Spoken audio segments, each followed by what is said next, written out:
Shalom Bapak Ibu Saudara yang saya kasihi. Hari ini kita akan sama-sama merenungkan kebenaran firman Tuhan dengan tema Allah yang terutama. Bapak Ibu Saudara, jika kita mau jujur, setiap kita dipenuhi kekhawatiran terhadap kehidupan kita. Kita khawatir tentang masa depan, kita khawatir tentang kesehatan, kita khawatir tentang sekolah anak-anak, dan ada banyak kekhawatiran-kekhawatiran lain yang tidak jarang menghantui pikiran kita.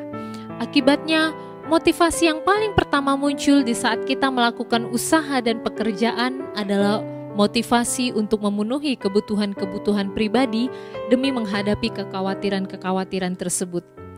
Kita bekerja mati-matian agar kita punya uang untuk membiayai sekolah anak. Kita bekerja banting tulang agar kita punya tabungan untuk hari tua, dan banyak lagi lainnya. Tentu semua ini terlihat sangat baik Bapak Ibu Saudara. Lagi pula semua itu juga dapat menunjukkan betapa kita mengasihi keluarga kita. Namun pertanyaannya Bapak Ibu, sudahkah kita sadari bahwa yang harus menjadi yang terutama dari segala jerih lelah dan usaha kita bukanlah diri kita sendiri, melainkan untuk Tuhan? Dan hari ini Bapak Ibu kita akan belajar dari salah satu tokoh Alkitab, yaitu Raja Salomo, dalam kebenaran firman Tuhan di dalam 1 Raja-Raja pasal 5 ayat yang kelima. Demikian firman Tuhan. Dan ketahuilah, aku berpikir-pikir hendak mendirikan sebuah rumah bagi nama Tuhan Allahku, seperti yang dijanjikan Tuhan kepada Daud ayahku. Demikian, anakmu yang hendak kududukan nanti di atas takhtamu menggantikan engkau, dialah yang akan mendirikan rumah itu bagi namaku. Bapak Ibu Saudara, konteks teks firman Tuhan memberitahu kita mengenai Raja Salomo yang masih sangat muda. Ia bahkan mengakui ketidakberpengalamannya dalam urusan pemerintah. Tapi dalam penentuan Tuhan, Salomo memang harus naik takhta menggantikan ayahnya Daud. Kendati dalam ukuran manusia sebenarnya masih sangat belum layak. Dan sesungguhnya sangatlah wajar jika Raja Salomo memulai pemerintahannya dengan membangun banyak hal untuk kenyamanan kerajaan pada saat itu. Namun Bapak Ibu Saudara, yang mengherankannya, semua hal tidaklah dilakukan oleh Salomo pada masa-masa awal pemerintahannya. Apa yang sebenarnya sangatlah penting?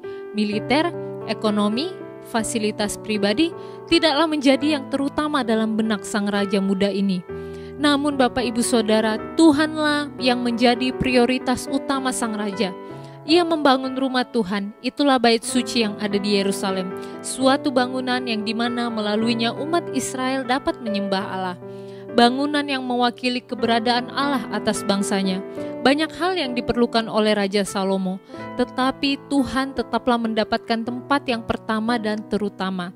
Bapak Ibu Saudara, firman Tuhan pada perikop-perikop selanjutnya menceritakan mengenai bahan-bahan yang terbaik dan proses pengerjaan yang termodern yang dapat dilakukan pada zaman itu untuk melakukan pembangunan bait Allah.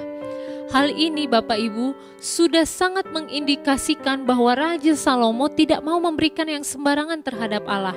Ia menghormati Allah, oleh sebab itu ia melakukan yang terbaik bagi pengerjaan bait Allah. Dan kita tidak perlu heran mengapa Allah begitu memberkati dan menjadikan Israel sebagai bangsa yang begitu besar kala itu.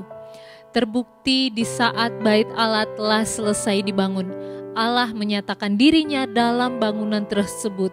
Allah hadir dan menjadi tanda berkat bagi bangsa itu melalui bangunan yang Raja Salomo bangun.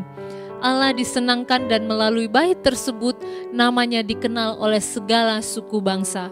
Bapak Ibu Saudara, seringkali kita menjadi orang-orang yang begitu egois. Segala sesuatu yang kita lakukan hanya demi diri kita sendiri. Kita melupakan bahwa apa yang kita miliki saat ini sebenarnya semata-mata kita miliki karena Allah lah yang memberkati kita.